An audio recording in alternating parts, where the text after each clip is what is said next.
اللہ رب العزت نے انسانوں کو جو زندگی عطا کیا ہے یہ بامقصد زندگی ہے، اور بامقصد زندگی گزار کر جو دنیا سے رخصت ہوگا اس کا انجام بہتر ہے، اور جو بے مقصد زندگی گزار لے، کھانے پینے کو ہی، عیش و آرام کو ہی زندگی کا اصل مقصد سمجھ لے، اس کا انجام برا ہے۔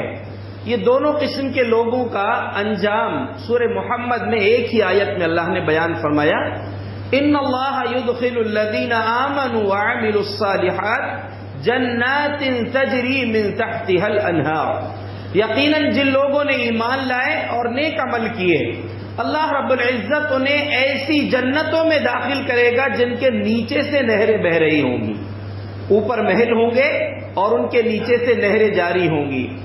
والذین کفروا یتمتعون ویأکلون کما تأکل الانعام، لیکن جو کفر پر ہیں، جو زندگی کے مقصد کو پہچانتے نہیں ہیں، وہ دنیا سے فائدہ اٹھا رہے ہیں، وَيَأْكُلُونَ كَمَا تَأْكُلُ الْأَنْعَامُ، اور ایسے کھاتے پیتے ہیں جیسے جانور کھاتے پیتے ہیں۔ وَالنَّارُ مَثْوًى لَهُمْ وَالنَّارُ مَثْوًى لَهُمْ، جہنم ہی ان کا ٹھکانہ ہے۔ دیکھیے، ایک انسان اگر مقصد والی زندگی گزارے اس کا انجام کتنا بہتر ہے، لیکن جو انسان ضرورت کو مقصد سمجھ لے، کھانا پینا انسان کی ضرورت ہے، اس ضرورت کو جو مقصد سمجھ لیا تو وہ انسان، اس کا ٹھکانہ بہت برا ہے، اور اس کی تشبیہ اللہ تبارک و تعالیٰ نے جانوروں سے دی ہے۔ مقصد کیا ہے زندگی کا؟ ہر ایک صاحب ایمان کو ہمیشہ اپنے سامنے یہ بات کو یاد رکھنا چاہیے۔ اور دیکھیں، اللہ رب العزت نے قرآن میں مختلف انداز میں ہماری زندگی کے مقصد کو بیان کیا۔ ایک مشہور آیت ہے، وَمَا خَلَقْتُ الْجِنَّ وَالْإِنسَ إِلَّا لِيَعْبُدُونَ، میں نے جن اور انسانوں کو اس لیے پیدا کیا ہے کہ وہ میری عبادت کریں، یہ اللہ کا فرمان ہے۔ اور تفسیر میں مفسرین نے بھی کہا لِيُوَحِّدُونَ، لوگ صرف میری ہی عبادت کریں، توحید پر ہو، یہی انسانی زندگی کا مقصد ہے۔ اور ایک سورہ قرآن کی جس کو نبی صلی اللہ علیہ وسلم روزانہ سونے سے پہلے رات میں پڑھا کرتے تھے، ہمیں پڑھنا چاہیے، اور جو اس سورت کا اہتمام کرے گا پڑھنے کا، قبر کے عذاب سے اس کی حفاظت ہو جائے گی۔ اس سورت میں اللہ تبارک و تعالیٰ نے پہلی آیت میں بیان فرمایا، تبارک الذی بیدہ الملک وہو علی کل شیء قدیر، اپنی عظمت بیان کیا، اور اس کے بعد فرمایا الذی خلق الموت والحیات لیبلوکم ایکم احسن عملا، اللہ وہ ہے جس نے موت اور زندگی اس لیے بنایا ہے تاکہ تمہارا امتحان لے، تم میں کون انسان بہترین عمل کر کے اللہ کے سامنے حاضر ہوتا ہے۔ اللہ کے بندو، ہماری زندگی کا مقصد صرف اتنا نہیں ہے صبح ہوتی ہے شام ہوتی ہے عمر یوں ہی تمام ہوتی ہے، نہیں، ہماری زندگی کا مقصد ہے ہم اپنے رب کی عظمت کو پہچانیں، اور اس کا جو ہم نے ایمان کا دعویٰ کیا ہے، اس پر ایمان کا ہم جو دعویٰ کرتے ہیں اس دعوے کے مطابق عمل کر کے، بہترین عمل کر کے اللہ کے سامنے حاضر ہونے کی فکر کریں۔ دیکھیے، ہم جو زندگی گزار رہے ہیں، ہماری جو ضرورت ہے، انسان کی بنیادی ضرورت کھانا، کپڑا، مکان، اس کو پورا کرنے کے لیے انسان بزنس کرتا ہے، تجارت کرتا ہے، کچھ محنت و مزدوری کرتے ہیں، کوئی نوکری کرتے ہیں، مختلف انداز میں انسان اپنی زندگی میں اپنی ضروریات کو حاصل کرنے کے لیے، ایک اچھی اور خوشحال زندگی گزارنے کے لیے محنت کرتا ہے۔ لیکن اس تجارت میں کبھی نفع ہوتا ہے، کبھی نقصان ہوتا ہے، کبھی اگر وہ نوکری کر رہا ہے اس پر ظلم ہو جاتا ہے، کام تو اس نے پورا کیا تھا، اس کی اجرت اس کو پوری نہیں ملی۔ وہ انسان اگر کسان ہے، کھیتی کرتا ہے، تو وہ بہترین امیدوں کے ساتھ بیج بوتا ہے، اچھی فصل کی اس کو امید ہوتی ہے، محنت و مشقت کرتا ہے، لیکن کبھی اس کی فصل آخر وقت میں جا کر مار کھا جاتی ہے۔ یعنی انسان کے پیچھے نقصان کا بھی شائبہ لگا ہوا ہے۔ لیکن دیکھیے، اللہ رب العزت نے یہ جو مختصر سی زندگی ہے اس میں یہ معاملات رکھے ہیں۔ ہمیشہ والی زندگی جو ہے اس کے لیے بھی اللہ نے ہمیں ایک تجارت بتائی ہے، اور اگر وہ تجارت ہم کرتے ہیں تو وہ ایسی تجارت سے نقصان ہی نہیں ہے، اس میں اللہ رب العزت نے فرمایا ان الذین یتلون کتاب اللہ، یقیناً جو لوگ اللہ کی کتاب کی تلاوت کرتے ہیں، وَأَقَامُوا الصَّلَاةَ نماز قائم کرتے ہیں، وَأَنفَقُوا مِمَّا رَزَقْنَاهُمْ سِرًّا وَعَلَانِيَةً اور جو کچھ ہم نے ان کو دیا ہے اس میں سے کھلے طور پر بھی خرچ کرتے ہیں، خاموشی سے بھی خرچ کرتے ہیں، جہاں جیسی ضرورت پڑتی ہے وہ ہر موقع پر اپنے مال میں سے خرچ کرتے ہیں۔ اللہ نے فرمایا یرجون تجارۃ لن تبور، یہ ایسی تجارت کر رہے ہیں جس میں نقصان کا کوئی شک نہیں ہے، نقصان ہوگا ہی نہیں، ان کو فائدہ ہی ہوگا اخلاص کے ساتھ جو یہ 3 کام کریں گے۔ اور اللہ نے یہ تجارت کا فائدہ کیوں بتایا؟ فائدہ ہی کیوں ہوگا؟ اس لیے کہ صحیح معنوں میں انہوں نے عمل کیا ہے، کتاب و سنت کی روشنی میں عمل کیا ہے، اخلاص کے ساتھ عمل کیا ہے۔ لیوفیہم اجورہم، فائدہ کیوں ہوگا، نقصان سے کیوں بچے رہیں گے؟ لیوفیہم اجورہم، تاکہ اللہ ان کو پورا بدلہ ان کا دے دے، پورا تو ملے گا ہی، وَيَزِيدَهُم مِّن فَضْلِهِ، اپنے فضل سے اور زیادہ ان کو دے گا۔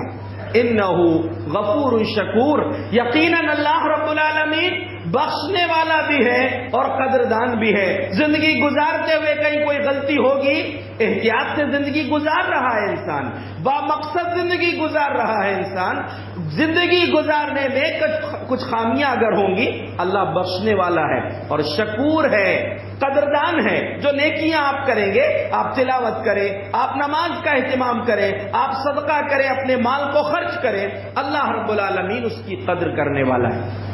دیکھیے اس کے بعد اللہ رب العزت نے کتاب کا تذکرہ کیا، قرآن کا تذکرہ، تلاوت سے شروع کیا اللہ نے بات کو، 3 عمل بیان کیے ہیں اور پھر اس کی تفصیل اللہ رب العالمین نے اگلی آیتوں میں بیان کیا۔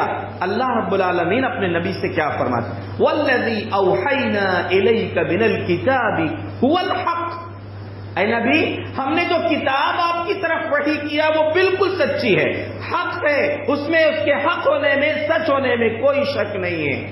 مصدقا لما بین یدیہ، اور اتنا ہی نہیں کہ وہ سچی کتاب ہے، سچی تو وہ خود بھی ہے بلکہ اس سے پہلے کی کتابوں کی بھی تصدیق کرتی ہے۔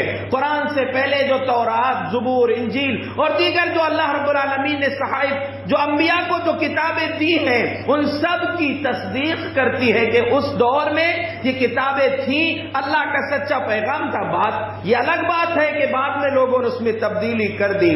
اللہ فرماتا ہے کہ یہ ان کتابوں کی بھی تصدیق کرنے والی ہے۔ اور آگے اللہ نے فرمایا ان اللہ بعبادہ لخبیر بصیر، اتنی عظمت والی کتاب اے انسانوں تم کو دیا ہے، اے امت محمدیہ کے لوگوں تم کو ہم نے دیا ہے۔ اللہ نے اپنے نبی سے خطاب کر کے کہا ہم نے آپ کی طرف جو کتاب نازل کیا ہے بالکل سچی ہے، اور سچی تو ہے ہی، پچھلی کتابوں کی تصدیق کرتی ہے۔ اور اس کے بعد عام انسانوں سے اللہ کہہ رہا ہے ان اللہ بعبادہ لخبیر بصیر، یقیناً اللہ رب العالمین اپنے بندوں کے بارے میں باخبر بھی ہے اور دیکھ بھی رہا ہے۔ تم جو کچھ کر رہے ہو نا، تمہارا رشتہ اس کتاب سے کیسا ہے، تمہارا تعلق اس کتاب سے کیسا ہے، اس پر کتنا عمل کر رہے ہو، وہ دیکھ بھی رہا ہے تم کو، تمہاری زندگیوں پر اس کی نظر ہے اور تمہارے ایک ایک عمل سے وہ باخبر ہے۔ اب اس کے بعد اللہ نے بڑی اچھی بات کہی ہے اور انسانوں کی 3 کیٹیگریز بیان کی ہیں، 3 درجے بیان کیے ہیں۔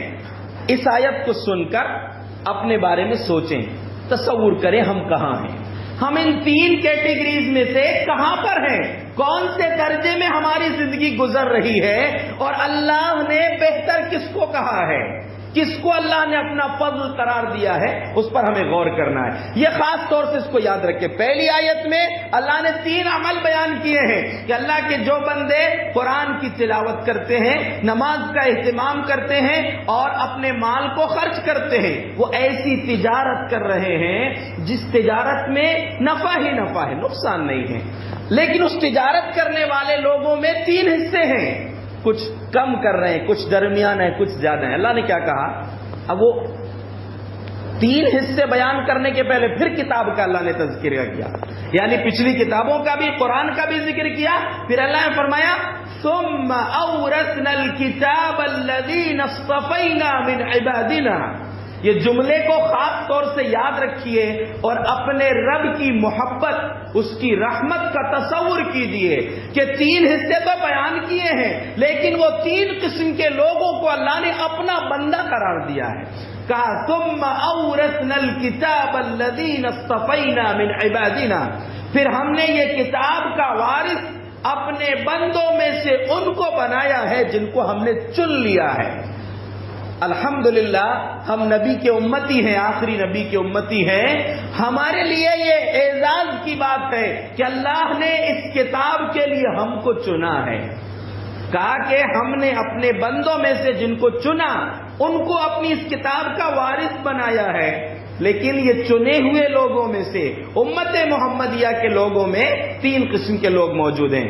منہم ظالم لنفسہ، ان میں سے کچھ ایسے جو اپنے آپ پر ظلم کر رہے ہیں. ظلم کیسے کر رہے ہیں؟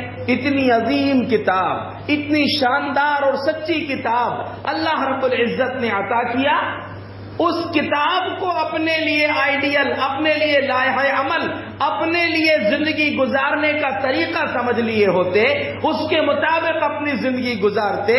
کتاب کے ذریعے سے اس کی شرح کر کے اللہ رب العزت نے جو شریعت ہم کو دیا ہے کتاب و سنت کی روشنی میں اس کو صحیح معنوں میں عمل کرتے تو یہ ظالم نہیں ہوتے.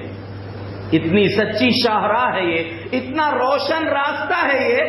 اللہ کے نبی جناب محمد الرسول اللہ صلی اللہ علیہ وسلم نے فرمایا تھا ترکتکم علی محجۃ البیضاء لیلها کنہارها لا یزیغ عنها الا ہالک.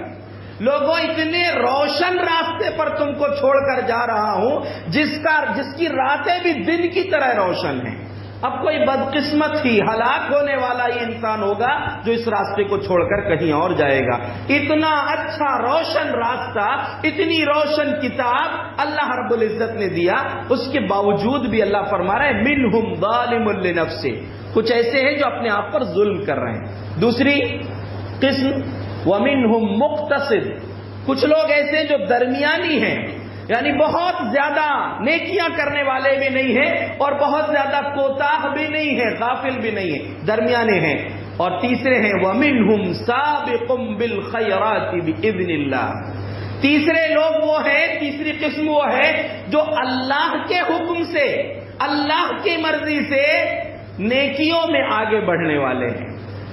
اب آپ یہ نہ سمجھیں کہ اللہ رب العالمین نے جو ان کو الگ کیا ہے یہ اللہ کا فضل اس کو ملتا ہے جو فضل لینا چاہتا ہے. جیسے اللہ نے قرآن میں فرمایا ہدی للمتقین، قرآن متقیوں کے لیے ہدایت ہے. اللہ نے یہ بھی کہا ہے ہدی للناس، یہ قرآن لوگوں کے لیے ہدایت ہے. تو ساری دنیا کے لیے ہدایت ہے، لیکن جن کے اندر تڑپ ہے، جو تقویٰ کی زندگی گزارنا چاہتے ہیں وہ ہدایت حاصل کر لیتے ہیں. جیسے بارش پوری زمین پر برستی ہے، لیکن جو زرخیز زمین ہے، اپجاؤ زمین ہے، وہ فصل اگاتی ہے، لیکن وہی برسات موسلا دھار بارش بنجر زمین پر ہو اس کو کوئی فائدہ نہیں ہوتا، اسے کوئی اثر نہیں ہوتا. یہی شریعت کا معاملہ ہے، اس دین کا معاملہ ہے. یہ شریعت جو اللہ رب العزت نے نازل کیا ہے اس کا معاملہ بھی بالکل ایسا ہی ہے، بارش کی طرح ہے. پیارے نبی نے مثال دے کر سمجھایا ہے. تو اللہ کے بندو اب یہ 3 کیٹیگری ہیں. اب آپ اپنے آپ کے بارے میں ہم سب سوچیں ہم کہاں ہیں. ہم کہیں فرائض میں کوتاہی کر کے گناہوں والی زندگی گزار کے کہیں ظالم تو نہیں بن گئے، یا پھر ہم نیکیاں کر تو رہے لیکن بہت آگے نہیں ہیں، مقتصد بیچ والی زندگی گزار رہے ہیں، یا پھر اللہ کے فضل سے تیسرا درجہ ہم کو حاصل ہے. اگر حاصل نہیں ہے تو تیسرے درجے تک پہنچنے کی کوشش کیجیے. اور پہلا درجہ اگر اس میں ہے تو یاد رکھیں اپنے رب کی محبت کو دیکھیے کبھی، اپنے رب کی رحمت کو دیکھیے کبھی، وہ کتنا ہم سے محبت کرتا ہے. اللہ کے نبی جناب محمد الرسول اللہ صلی اللہ علیہ وسلم کے پاس مکہ کے کچھ لوگ آئے اور آ کر کہا کہ یا محمد، اے محمد صلی اللہ علیہ وسلم، آپ کی تعلیمات بہت اچھی ہیں، آپ کی دعوت بالکل سچی ہے، لیکن اب مسئلہ یہ ہے ہم نے بہت شرک کیا ہے، بہت چوریاں کی ہیں، بہت زنا کیے ہیں، بہت کالی زندگی گزارے ہیں. اب ڈر لگتا ہے کہ شاید یہ معافی نہیں ملے گی. اللہ نے اس وقت یہ آیت نازل فرمایا قل یا عبادی الذین اسرفوا علی انفسہم لا تقنطوا من رحمت اللہ ان اللہ یغفر الذنوب جميعا انہ هو الغفور الرحیم. اے نبی میرے بندوں سے کہہ دیجئے، اللہ دیکھیے وہ آئے ہیں جو آئے ہیں وہ کتنے بڑے گناہگار ہیں، اقرار کر رہے ہیں، شرک کیے ہیں، چوری کیے ہیں، زنا کی سب کچھ کیے ہیں، لیکن ان سے اللہ کیا کہہ رہے ہیں ان کے بارے میں نبی سے، اے نبی ان سے کہو کہ اے میرے بندو. ہم کیا کرتے ہیں، یہ انسانی فطرت ہے، جس کی ایک غلطی دکھی تو ہم اس سے نفرت کرنے لگ جاتے ہیں. ہمیں انسان سے نفرت نہیں، اس کی غلطی سے نفرت کرنا چاہیے، اور جب غلطی سے نفرت کر رہے ہیں اس کی اصلاح کرنے کی کوشش کریں. ہمارا رب کیا ہے، ہمارے رب کی رحمت کا اندازہ کریں. آپ وہ ظالم لوگ آئے ہیں، اپنی زندگی پر بہت ظلم کر چکے ہیں، اپنے آپ پر ظلم کر چکے ہیں. اللہ ان کے بارے میں کہہ رہے ہیں میرے بندوں سے کہو اے نبی لا تقنطوا من رحمت اللہ، اللہ کی رحمت سے مایوس مت ہونا. ان اللہ یغفر الذنوب جميعا، اللہ ایک بار میں سارے گناہوں کو معاف کر دے گا. آؤ تو صحیح، سچی توبہ کرنے تو آؤ. ایک صحابی تھے عبداللہ بن عمرو رضی اللہ عنہ، پیارے نبی صلی اللہ علیہ وسلم کے پاس آئے. ابسط یدک فلیبایعک، اللہ کے رسول آپ کا ہاتھ آگے بڑھائیے، میں آپ سے بیعت کرنا چاہتا ہوں. آپ نے ہاتھ آگے بڑھایا، انہوں نے اپنا ہاتھ کھینچ لیا. کہا کیا ہوا، ابھی تو تم بول رہے تھے کہ ہاتھ آگے بڑھائیے، اب جب بڑھائے تو تم کیوں کھینچ لیے. کہا اشتریت، اللہ کے رسول ایک شرط لگانا چاہتا ہوں، ایک شرط ہے جب قبول کروں گا اسلام. کہا بولیے. کہا شرط یہ ہے کہ میرے پچھلے سارے گناہ معاف ہو جائیں. آپ نے فرمایا آپ کو نہیں معلوم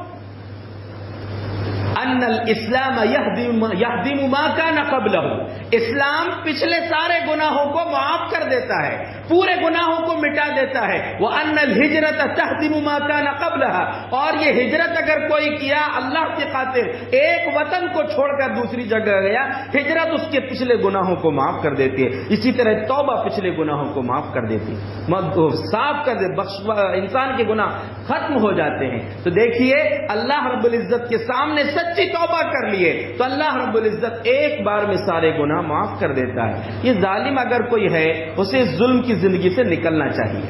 اللہ نے یہ 3 حصے اس لیے بیان کی، سوچئے ہم کہاں ہیں، ظلم والی زندگی گزار رہے ہیں، یعنی کسی اور پر ظلم نہیں، اپنے آپ پر ظلم کر رہے ہیں گناہ کر کے، دوسرے درمیانی راہ. تیسرا ہے سابقوا بالخیرات، اور اللہ کی مرضی ہے کہ آپ اس میں آئیں.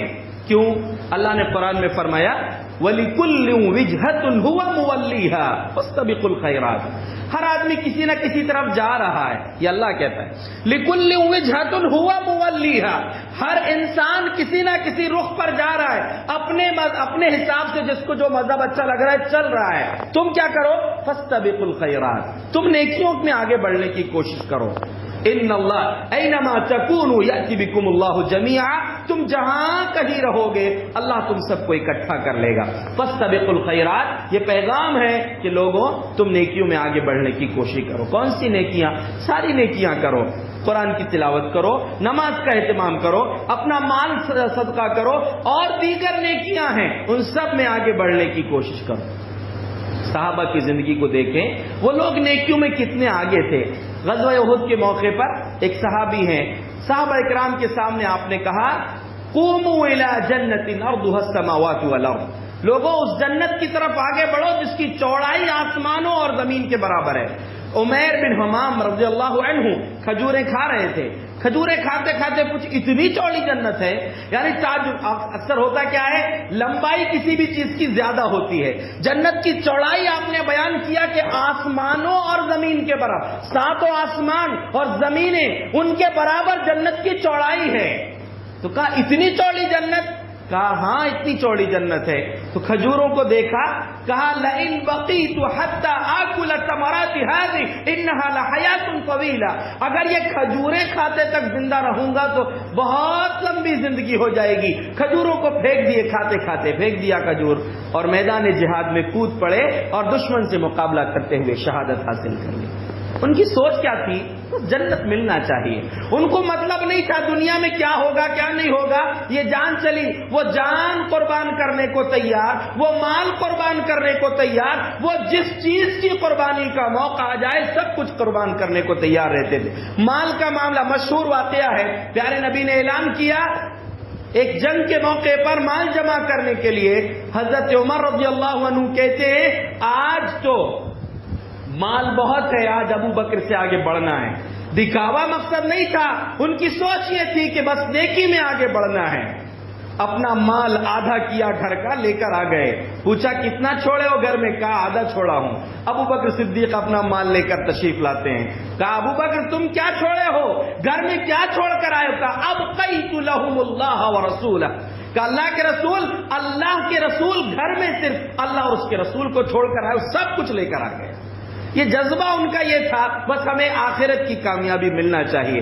مدینہ میں جب ہجرت کر کے صحابہ کرام پہنچے تھے، نبی صلی اللہ علیہ وسلم کو ایک پریشانی یہ لاحق ہوئی کہ صحابہ کرام کے لیے پینے کے پانی کا انتظام نہیں تھا۔ بس ایک یہودی تھا روما، اس کے پاس ایک کنواں تھا، میٹھا پانی تھا، وہ پانی بہت مہنگے دام میں بیچتا تھا۔ پیارے نبی نے اعلان کیا من یغفر بیر رقما ولہ الجنہ، کون ہے جو روما کا کنواں خرید لے اس کو جنت ملے گی۔ حضرت عثمان غنی رضی اللہ عنہ کھڑے ہوئے کہ اللہ کے رسول میں اس کے لیے تیار ہوں، پورا کنواں خریدا اور سب کے لیے وقف کر دیا، جاؤ سب اس پانی سے سیراب ہو جاؤ۔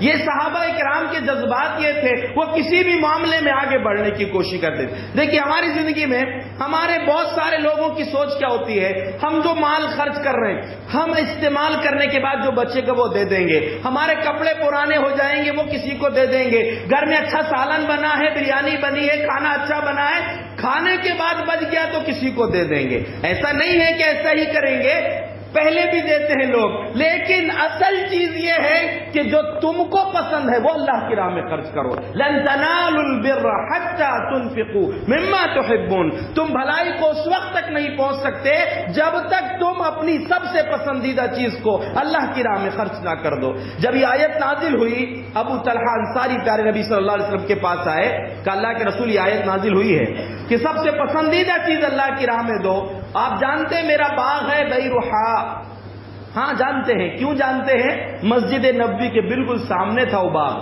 بہت بڑا باغ تھا اور وہاں میٹھے پانی کا کنواں بھی تھا۔ اللہ کے رسول صلی اللہ علیہ وسلم تشریف لے جاتے تھے، کھجورے بھی کھاتے، پانی پیتے۔ کہا کیا بات ہے؟ کہ اللہ کے رسول اس باغ کو میں دینا چاہتا ہوں اللہ کی راہ میں۔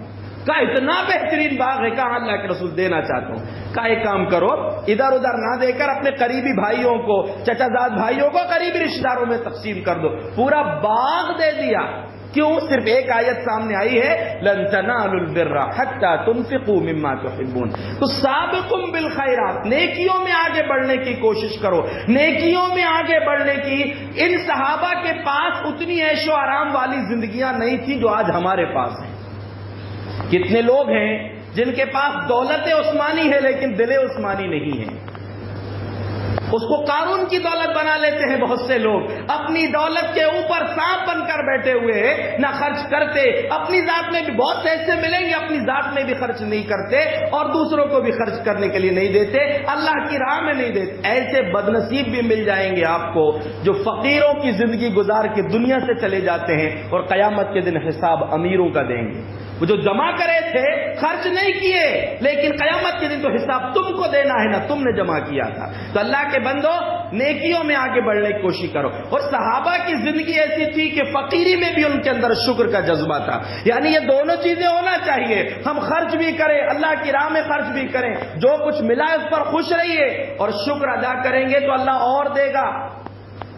اللہ نے فرمایا لئن شکرتم لازیدنکم۔ بہت سے لوگ ایسے ہیں، یہ سماجی بیماری ہے، اچھی خاصی زندگی گزر رہی ہے، کیا حال ہے؟ ارے کیا بتائیں، کاروبار برابر نہیں چل رہا۔ ارے رونا ہی روتے رہو گے، کبھی شکر کی بھی زندگی گزارو۔ شکر کسے کہتے ہیں؟ صحابہ کی زندگی سے ذرا سیکھیے۔ ایک دن پیارے رسول صلی اللہ علیہ وسلم بھوک کی شدت کی وجہ سے گھر سے نکلے، دوپہر کا وقت تھا، بھوک بہت تیز لگی ہے، گھر میں کچھ نہیں ہے کھانے کو۔ باہر نکلے، دیکھا کہ ابو بکر صدیق آ رہے ہیں، عمر فاروق آ رہے ہیں، دونوں سے ملاقات ہوئی۔ کہا کہ کیسے نکلے ہو؟ کہ اللہ کے رسول بھوک شدت کی لگی ہے، گھر میں کچھ بھی نہیں ہے۔ آپ نے فرمایا اخرجنی الذی اخرجکما، جس بھوک نے تم دونوں کو گھر سے باہر نکالا ہے اسی بھوک نے مجھ کو بھی گھر سے نکالا ہے۔ سوچئے ہمارے گھر میں تو مہینوں کا راشن رہتا ہے، کتنے کتنے دنوں کا انتظام ہوتا ہے. یہاں بھوک کی شدت کا عالم یہ ہے, گھر میں کچھ نہیں ہے, آپ گھر سے باہر نکلے ہیں, عظیم ترین صحابہ, امت کی عظیم دو ہستیاں بھی بھوک کی شدت سے گھر سے نکل گئی ہیں. 3 لوگ ہو گئے, کہا چلو کہیں چلتے ہیں. ایک انصاری صحابی کے گھر پہنچے. ان کے گھر پہنچے تو وہ گھر میں نہیں تھے. پوچھا کہاں ہے ان کی بیوی سے, کہا ذهب يستعذب لنا من الماء, ہمارے لیے میٹھا پانی لینے گئے, دور سے لانا پڑتا تھا. بیوی نے بٹھا دیا گھر میں. جیسے وہ صحابی گھر پہنچے, کیسے دل تھے ان لوگوں کے, کتنے پاکیزہ دل تھے. جیسے دیکھا کہ یہ کائنات کی عظیم ترین 3 ہستیاں میرے گھر میں آئی ہوئی ہیں, تو انہوں نے کہا الحمدللہ لا يكون احد اکرم اضیافا منی اليوم, آج میرے سے زیادہ, مجھ سے زیادہ باعزت, مجھ سے زیادہ عزت دار میزبان کوئی بھی نہیں ہے. اتنی عظیم ہستیاں اللہ نے میرے گھر بھیج دی ہیں. خوشی کا ٹھکانہ نہیں رہا. حضرت وہ صحابی جو تھے, انصاری صحابی, انہوں نے کھجور کا ایک گچھا لائے. کچھ گدری کھجوریں تھیں, کچھ پکی کھجوریں تھیں. کہا اللہ کے رسول یہ نوش فرمائی, اور چھری لے کر نکل پڑے. کہا اللہ کے نبی صلی اللہ علیہ وسلم نے جب دیکھا چھری لے کر جا رہے, کہا کہ دیکھو دودھ والا جانور ذبح نہیں کرنا, دودھ والی بکری ہوگی تو ذبح نہیں کرنا. فوراً بکری ذبح کر کے لائے اور اپنے مہمانوں کو, یہ عظیم ترین مہمان گھر آئے تھے, ان کو کھانا کھلائے.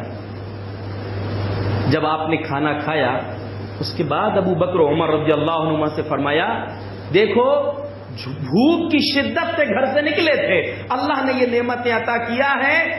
لَتُسْأَلُنَّ يَوْمَ الْقِيَامَةِ, قیامت کے دن تم سے نعمتوں کے بارے میں پوچھا جائے گا. ذرا سوچنے کی بات ہے, یہاں پر حالات ایسے ہیں, گھر میں کھانے کو نہیں ہے, لیکن جب حالات اچھے ہوتے, خرچ کرنے کا موقع آتا تو دل کھول کے خرچ کرتے. یہاں حالات رہتے بھی تو لوگ خرچ نہیں کرتے.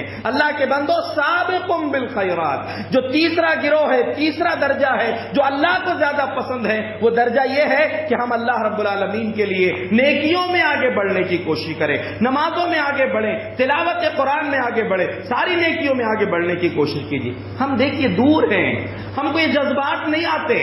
اللہ کے رسول صلی اللہ علیہ وسلم نے فرمایا, صحیح بخاری کی روایت ہے, آپ نے فرمایا لو يعلم الناس ما في النداء والصف الاول ثم لم يجدوا الا ان يستهموا لاستهموا عليه, اگر لوگوں کو معلوم ہو جائے کہ اذان دینے میں اور پہلی صف میں کھڑے ہو کر نماز پڑھنے میں کتنا ثواب ہے, چٹھی ڈال کے نام نکالنا پڑے گا تو وہ کریں گے.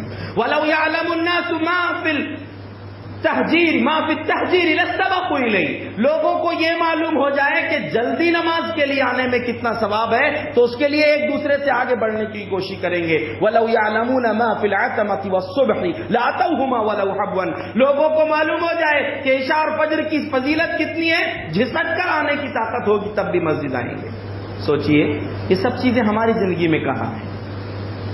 قرآن, اللہ نے قرآن کی بات کہی, پڑھو, قرآن کی تلاوت کرو. جو تلاوت کر رہے ہیں ان کے لیے اچھی فائدہ مند تجارت ہے, نماز پڑھ رہے ہیں تجارت ان کے لیے بہترین فائدہ مند تجارت ہے. اللہ کی راہ میں خرچ کر رہے ہیں, وہ تجارت اچھی کر رہے ہیں. لوگ کیا سوچتے ہیں, خرچ کریں گے تو کم ہو جائے گا. ایک جملہ یاد رکھیے, یہ نبی کا تو ہے ہی, اس سے اوپر بڑھ کے اللہ کا جملہ ہے. یہ حدیث قدسی جس کو بولتے ہیں, عام طور سے حدیث جو سنتے ہیں ہم وہ پڑھتے ہیں کہ نبی صلی اللہ علیہ وسلم نے فرمایا. نبی صلی اللہ علیہ وسلم فرماتے, اللہ نے فرمایا یا ابن آدم انفق انفق علیک, اے آدم کی اولاد تو خرچ کر, میں تجھ پر خرچ کروں گا. ہم کو اللہ کی اس بات پر یقین نہیں ہے. اصل میں لوگ تو خرچ نہیں کرتے نا اپنا مال. آپ کو شاید اس سے پہلے بھی میں نے بتایا تھا, شیخ ابن باز رحمہ اللہ سعودی عرب کے مفتی اعظم جو گزرے ہیں, ان کے ایک خاص آدمی تھے, جب بھی شیخ ابن باز رحمۃ اللہ علیہ کو مال کی ضرورت ہوتی, جتنا مال بولتے اتنا وہ ان کے ساتھی ان کو دے دیا کرتے تھے. اور شیخ ابن باز بہت سارے لوگوں کو تنخواہیں دیتے تھے, بہت سے مدنی علماء کو ہندوستان میں تنخواہ دیتے تھے, اور بھی ممالک میں دیتے ہوں گے. وہ جب یہاں دیتے تھے تو ان کے انتقال کے بعد وہ صاحب نے واقعہ بتایا کہ جب بھی شیخ ابن باز مجھ سے کہتے تھے اتنا مال چاہیے, میں اتنا دیتا تھا, اور چند دن گزرتے تھے کہ اکثر میں نے دیکھا کہ اس سے 3 گنا مال زیادہ میرے پاس آ جاتا تھا, 3 گنا مال زیادہ آ جاتا تھا. تو یاد رکھیے ہماری زندگی میں اصل میں جو بنیادی طور پر سب سے پہلے نماز ہے, اس میں آگے بڑھیے. یہ ہماری پہچان ہے اسلام کی, بین الکفر و بین بین ایمان اسلام اور کفر کے بیچ میں جو ہے وہ حد جو ہے وہ نماز ہے. اس میں آگے بڑھنے کی کوشش کیجئے. نمازوں میں فرائض کا سب سے پہلے اہتمام کیجئے, نوافل کا بھی اہتمام کریں. صحابہ کرام کو منع کرنا پڑتا تھا اتنی نمازیں مت پڑھو. ایک مسجد کے نبی کے ستونوں میں رسی بندی تھی, آپ صلی اللہ علیہ وسلم تشریف لائے, بولیے رسی کیسی بندی ہے؟ کہا حضرت صفیہ کی رسی ہے, نماز پڑھتے پڑھتے تھک جاتی ہیں تو اس میں جھولتی ہیں تھوڑی دیر, یا سہارا لے کر کھڑی ہوتی ہیں, تھکان ہو گئی سہارا لے کر کھڑی ہوتی ہیں. کہا نہیں, اس کو کھول دو, جب دل چاہے جب پڑھو. یعنی نفل نماز, فرض تو پڑھنا ہی ہے کسی بھی کنڈیشن میں. صدقہ خیرات کی آپ مثالیں سنیں. قرآن کی تلاوت, صحابہ کو بولنا پڑتا تھا. صحابہ اکرام کا معاملہ یہ تھا, پیارے نبی صلی اللہ علیہ وسلم نے فرمایا اقرؤوا القرآن ما اختلفت به قلوبکم, قرآن اس وقت تک پڑھو جب تک تمہارا دل لگ رہا ہے. فَإِذَا, اور جب تک دل لگ رہا ہے تب تک قرآن پڑھو, لیکن جب دل نہ لگنے لگے, اکتاہٹ محسوس ہونے لگے, فقوموا, اٹھ جاؤ, پھر نہیں پڑھنا ہے. یعنی اتنا پڑھتے تھے قرآن کہ ان کو بولنا پڑتا تھا اتنا مت پڑھو. نمازیں اتنی پڑھتے تھے, صدقہ خیرات بے انتہا کرتے تھے, حیا ان کے اندر بے انتہا تھی. یعنی بہت ساری چیزیں ایسی ہیں کہ ان کو بولنا پڑتا تھا اتنا مت کرو. اور یہاں بول بول کے تھک گئے, کچھ تو کر لو, فرض تو کر لو, کچھ تو پڑھ لو, لیکن لوگوں کو توفیق نہیں. اللہ کے بندو ذرا دیکھو ہم کس کیٹیگری میں ہیں. ہم ظالم ہیں کہ مقتصد ہیں کہ سابق ہیں, کہ تیسرا درجہ جو ہے ذالک هو الفضل الکبیر. اللہ نے فرمایا یہی بہترین اللہ کا بڑا فضل ہے. آگے پھر اللہ نے جو سابقون بالخیرات ہیں ان کا تو فضل قرار دیا کہ اللہ کے فضل سے یہ زیادہ نیکیاں کرتے ہیں, لیکن جنت میں یہ تینوں جائیں گے.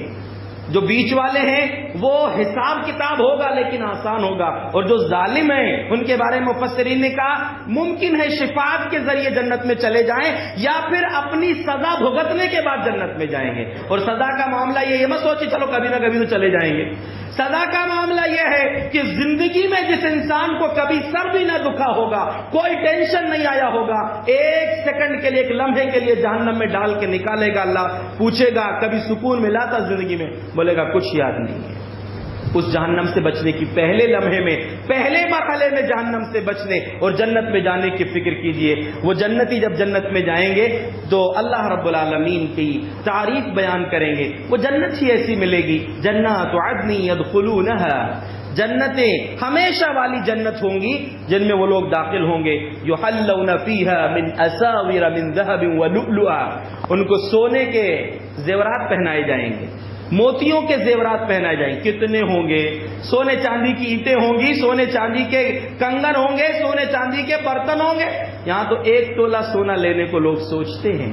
اللہ کے بندو سونے کے کنگن پہنائے جائیں گے, موتیاں ہوں گی, قیمتی موتی ہوں گے جس کا تصور بھی نہیں کر سکتے ہم.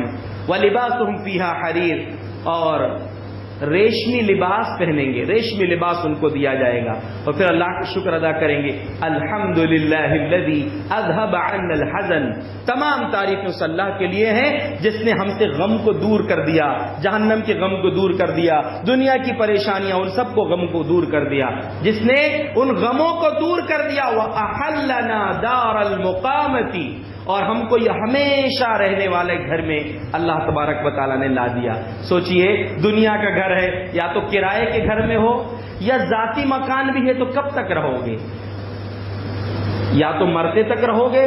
بہت ممکن ہے کہ بہت سے لوگوں کے حالات ایسے بھی آ جاتے ہیں کہ گھر مکان بیچنا پڑتا ہے, سب کچھ بیچ کر اپنا علاج کروانا پڑتا ہے, سب کچھ بیچ کر اپنے آپ کو پریشانیوں سے نکالنے کی کوشش کرنا پڑتا ہے. تو ٹھکانہ نہیں ہے اس گھر کا, لیکن وہ جو جنت کا گھر ہوگا دار المقامہ, وہ ہمیشہ ہمیش کا گھر ہوگا. اس کے لیے جنتی تعریف کریں گے, الحمدللہ, تمام تعریف ہے اللہ کے لیے. تو اللہ کے بندو ہمارے لیے دنیاوی زندگی میں جو ضرورت کو پورا کرنے کے لیے جو تجارت ہے, اس کے لیے تو بہت فکر مند انسان رہتے ہیں.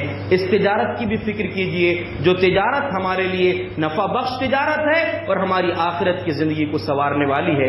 اللہ سے دعا ہے اللہ ہمیں سابقون بالخیرات میں شامل فرما دے, اللہ ہمیں نیکیوں میں آگے بڑھنے والا بنا دے. اللہ رب العزت سچے دل کے ساتھ تیرے نبی کے طریقے پر ہمیں تمام نیکیاں انجام دینے کی توفیق عطا فرما. آمین. وآخر دعوانا الحمدللہ رب العالمین.